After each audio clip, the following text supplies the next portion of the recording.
Yay, I got to push the button. Yay.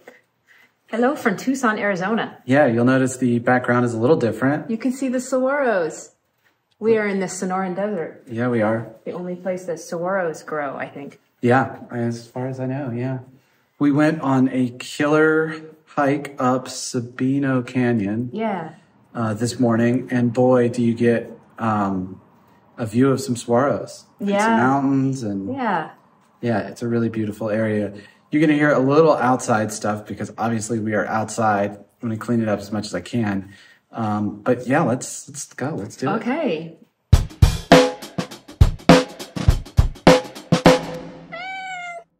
Well, what have you been doing? We're on Christmas break, so I just spent the last week in Florida and had a great time. You know, did some fishing.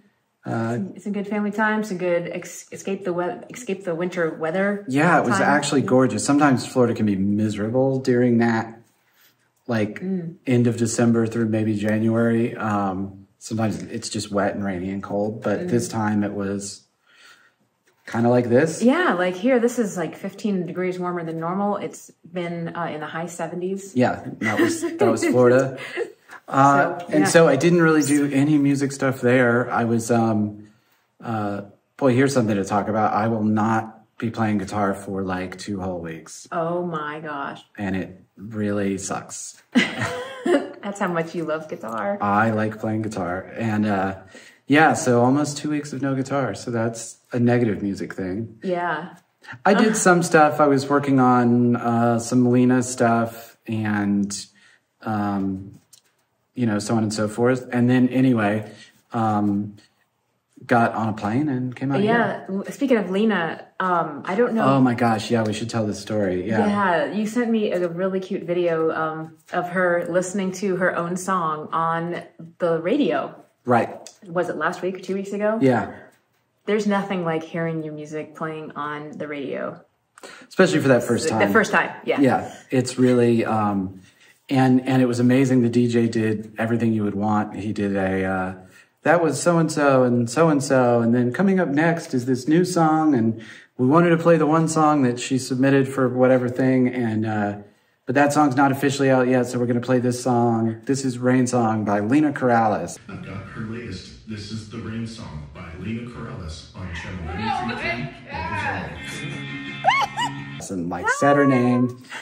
And everybody in the room went, oh my God. Yeah. And then, you know, they played part of it. So Lena's already getting a little bit of radio play, which she's on her second single. So oh, that's pretty cool. Yeah. Well, she's a pretty cool girl. Yeah. And they had their first live show. Her and her band had her first live show. And I'm going to have to ask her. I think she said something about her bass player running into the son of a bitch song, Nathaniel Rateliff. Oh, okay.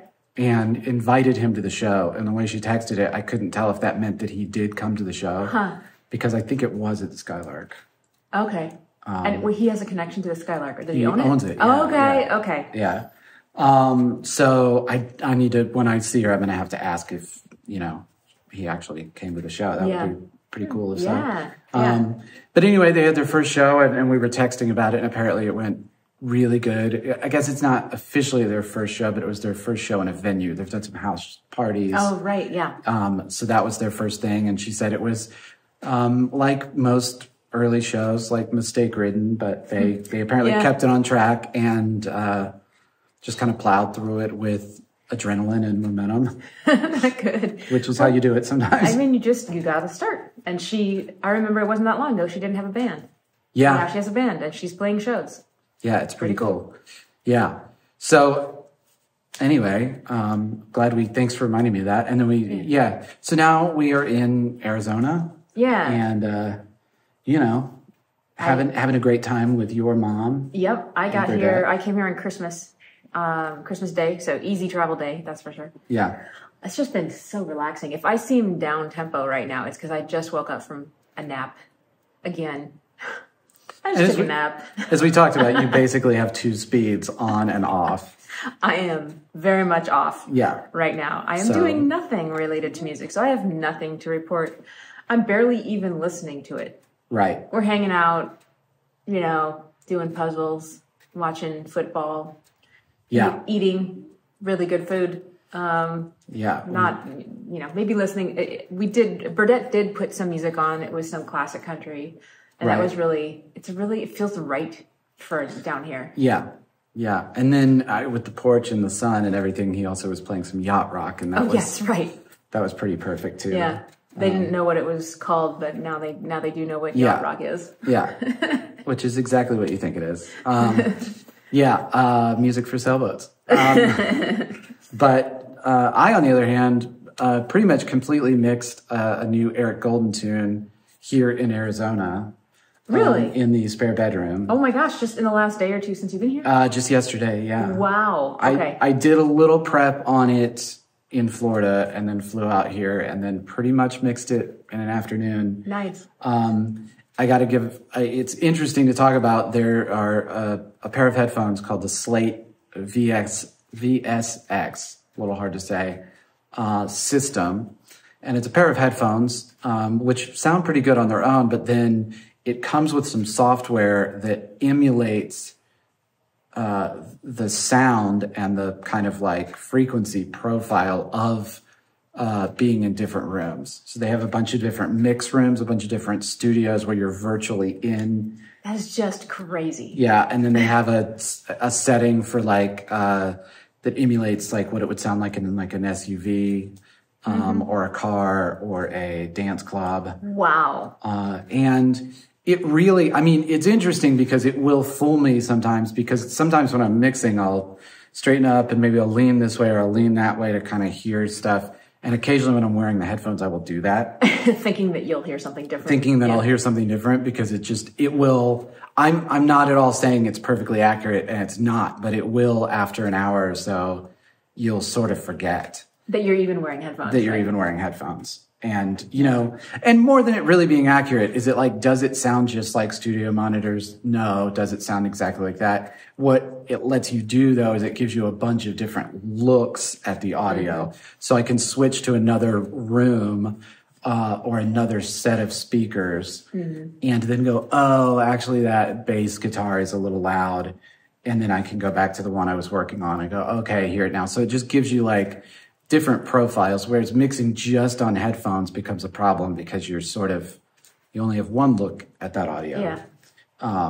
And so it's really helped a lot being able to work virtually. I would say, I mean, I kind of feel really, really happy with that mix. I kind of killed it, you know, 3-4 hours, probably 3, on the headphones. And, you know, they're a little expensive, but if you're thinking about getting them, I would highly recommend trying them. And they do have a 30-day money-back guarantee. So if you got them and you didn't think it was helping you, you could absolutely return them. So, it's just a really, you know, I'm going to want to go to my studio and make sure and finish up. But I sent it to Eric, and Eric thought it sounded good. And, you know, to be fair, on that mix time, I probably spent about 3 hours prepping the mix and tuning vocals and doing all that stuff. But then when I sat down to mix it, it really was like, you know, and those are hard mixes. Those kind of like classic country Dwight mixes. I've talked about it before, but they are,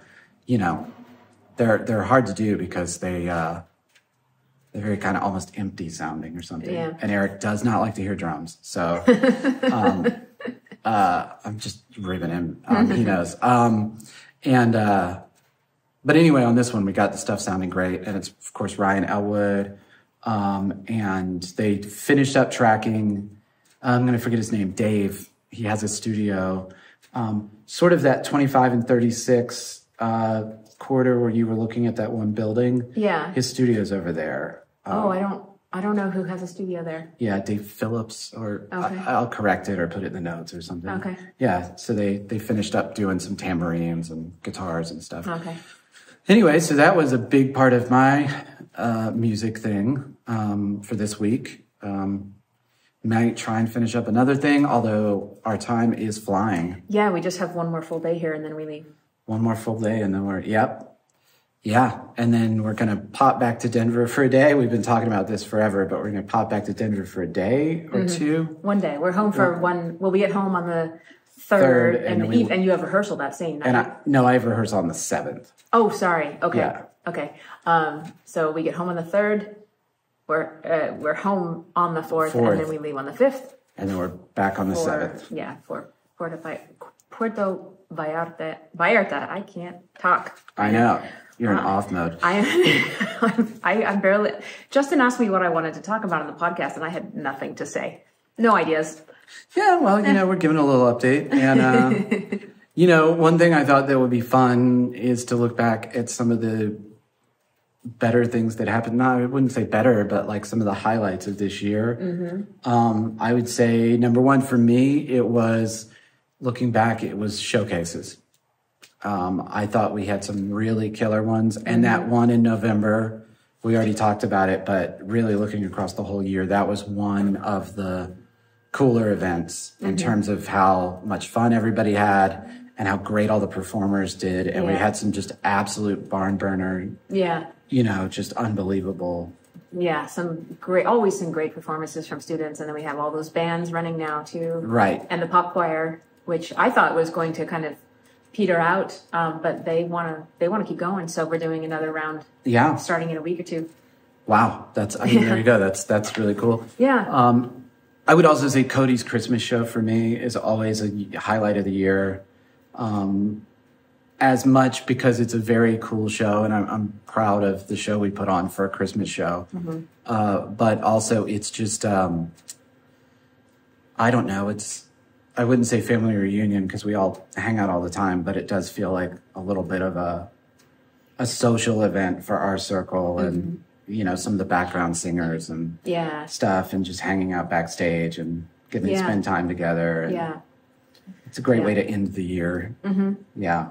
And I would say one of our highlights was also going to play in on the Pebble Beach golf course or inside the Pebble Beach golf course. Right. Monterey, California. Yeah. That was a fun trip. That was luxury. That was a luxury trip. That was a luxury trip. That was really fun. The green room was insane. We've talked about that. We had that Sprinter van for transportation. Yeah. And a nice hotel and super nice hotel. Yeah. That was and we had that amazing dinner. Remember the place where we were right on the water. They had incredible the glass views of the whole Monterey Bay. Yeah. And then we walked around and hung out and partied and played darts and had beer afterwards. Yeah, in that's Monterey. right. Yeah. Yeah. What else? That was a big one. You made some strides with bass playing this year. I sure did. I leveled up, I would say, and I'll want to level up again next year, and I already have some goals there. But getting the opportunity to sub in with a band like Tunisia, and then later with a band called Mannequin, although that wasn't for a gig, it was just for a rehearsal. So sure, but still, getting to sub in with both of those on top of a few Diamond Empire gigs and a few other things, I feel like I really from beginning to the end of the year. Right. I rose to some challenges and really, sure. Really got some better and better gigs and just kind of moved up a chink. Yeah, and Pamela's going to start playing again next year because she's through her pregnancy, through post-pregnancy. So, So we've got a gig a couple days after I get back from New Zealand. Oh, great. I gave her a heads up that it would be difficult to schedule rehearsal, so we've already got those rehearsals on the books. Oh, that's right. I remember. Yeah, you were scheduling those. Yeah. And what else? Oh, gosh. I would have to say, for me, the number of records I finished this year was kind of a lot. I can't list all of them. I mean, notably the Eric record, and that was really big. Caitlin's Christmas album, certainly in terms of the scope of it and how big we did some of those things was definitely... I had fun adding a choir to one of her songs. You did. I sang across almost 2 octaves of voices. Yeah.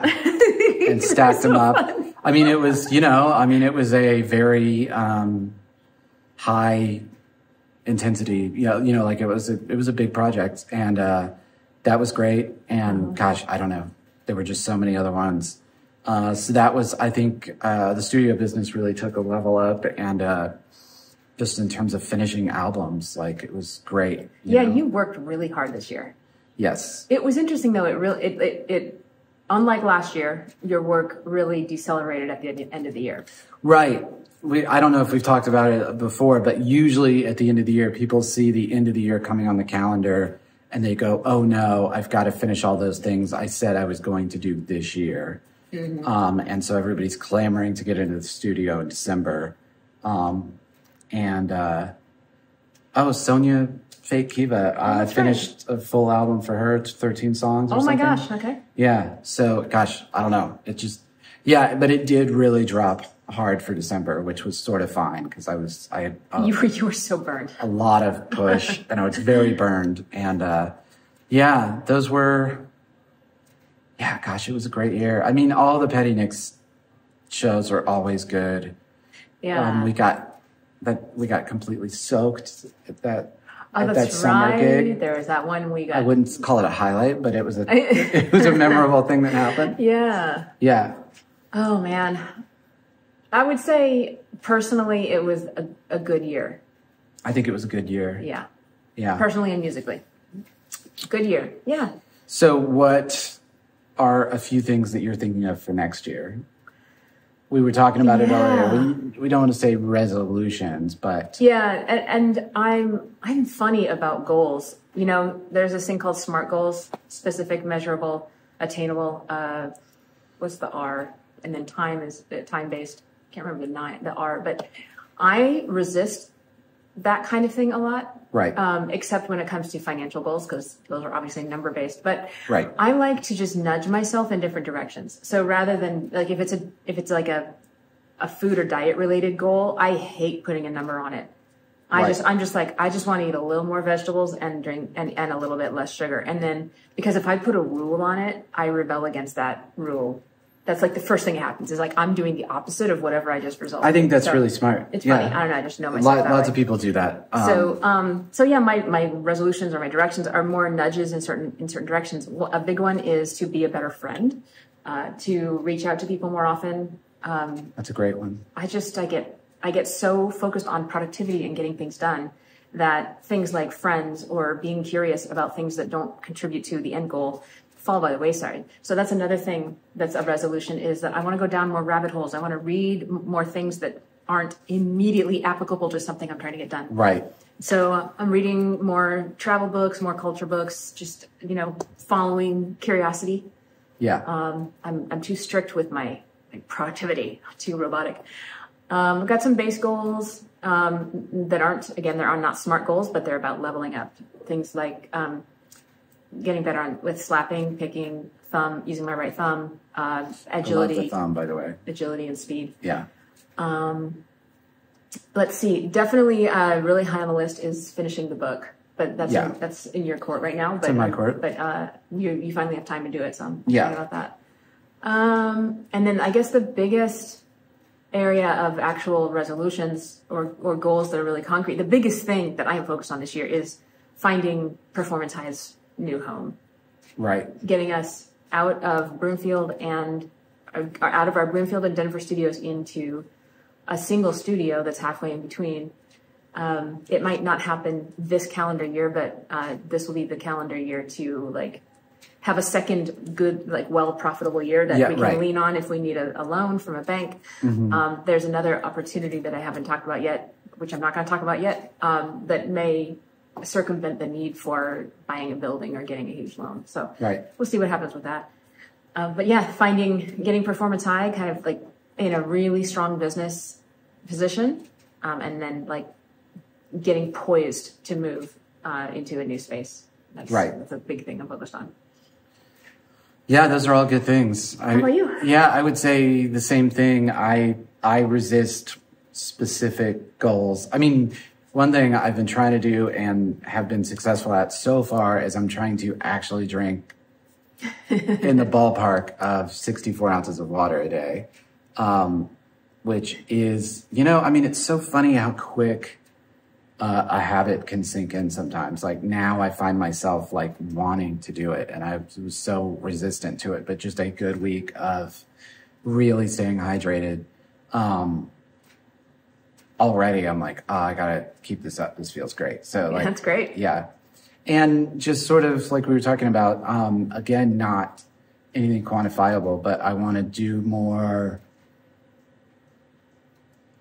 in general, just in everything. I want to do more preparation this year. I want to be setting myself up for success, whether that be simple things like making food and making sure we have like easy food through the week and so on and so forth. I mean, we do fine with that, but you can always do better. But you know, every once in a while you get stuck eating a $15 sandwich because you just couldn't get it together to like grab something on the way out. And I would like to do, I don't do that all that much, but even once a month is more than I would like to do it. And so those kinds of things. And then also just musically, getting better and better. I saw some real improvement. Maybe that's why showcases were a thing for me. I saw some real improvement between the showcase and the Petty Nicks Plus or whatever product that we're trying to get off the ground with my ability to learn tunes well and quickly. And I want to just get better and better at, you know, I even considered, you know, using some of my like play around time to get a little bit more of a catalog under my belt as far as your more generic party stuff. I mean, there's so much out there you could never really be prepared, but in general, there's plenty of stuff that I don't really, you know, I've played it a few times or something, but you know, not just that, but just in general, like kind of getting better and better at being prepped and ready to go and doing less, getting stuck behind the ball and playing catch up even on projects. Yeah, you're right. That's kind of, I know that's the thing that kind of can knock you sideways a little bit is when you feel behind the ball at the beginning of something, that feeling can persist. Yeah, and I mean, I kill it. I'm unbelievably good at acting, number one. Which, man, that is the number one thing about being on stage. It's like, and somebody, I forget what show we were at, but it was some show, and they were like, oh my gosh, you were having so much fun up there. And I was like, not really. I mean, I was working pretty hard. You're really good at doing your job no matter what. That's exactly. And that's one of those skills in performing that you get. It's like, I might not be having a good time, but I'm going to make sure nobody knows. And nobody, you know, because that is a bummer for the audience when they're like, they don't look like they're having a good time doing this. You're kind of like, it makes it hard for the audience to enjoy it. So anyway, you know, but at the same time, you know, like with recording projects, I just want to get way better at being like, this is the time we're going to spend, and we're going to spend exactly that time. I mean, sometimes, you know, I mean, the Lena's project has taken way longer than I ever thought it would, but part of that is because I'm really trying to make it absolutely as good as I can. No expense spared, well, expense is the wrong word, but no hours spared. And if we need to go back and redo guitars, we're going to go back and redo guitars. If we need to go back and redo a vocal, let's just do it. Let's get this thing really, really right. And we initially started, we were going to kind of rush through it and get done couple months ago, but like now I think we've made the right choice to just go like, let's get it there. And Eric's project was lots of projects. It was Caitlin's project. I always do that, but I want to get better at getting it down to this is what it should take. Let's make it take that. Let's not, you know. Yeah, I think your kind of work is a great example of work that can expand to take all the time available. Like they say that work just expands to take up the time you give to it. Of all kinds of work, I think production, recording, and mixing can expand to in you know, an unlimited degree. Well, and you can just keep going further and further and further and make it bigger and make it bigger and make it more perfect. And that one thing, we could fix that one little hair out of place thing. And, you know, I just, that's my goal, is just in general to be a little more, you know, planning and setting out things, and this is exactly how we're going to do it, and this is exactly what's going to happen, and, you know, more of a let's get all the dates on the calendar to finish this thing instead of kind of chipping and piecemealing. And then my schedule is so busy that people are sometimes like, hey, can we work this week? And it's like, well, not now, you know, like if you would have asked me the other week, like I could have, you know, but so, you know, yeah, that's my New Year's thing. And I'm, you know, eat more vegetables. Who doesn't have a New Year's resolution of eat more vegetables? Yeah, I know. I feel like I really want to, though. Oh, that's good. Yeah. Crave vegetables. Yeah. Well, that is pretty much it, man. We are signing off. Well, I guess signing off for the year, although it is the new year. That's right. Wow. Happy New Year, everybody. Happy New Year. Happy 2025. And I hope that you guys have as good a year as we're going to. As we're going to. And as good a year as we had last year. And there's so much cool stuff coming up. And, you know, dates already going on the calendar and projects already showing up. So, yeah, it's going to be a fun. Yeah. Well, we're in the peak of it. Yeah, we sure are. You know? Yeah. Healthy and happy and working and got friends and music and family. It's all beautiful. And, yeah, I guess we'll keep this one on the shorter side, if it even is. Yeah, a little bit. A little bit. Well, from Tucson, Arizona, Happy New Year's, guys. And we will see you next week. And we're just going to keep doing this thing. Yep. All right. Happy New Year. Bye.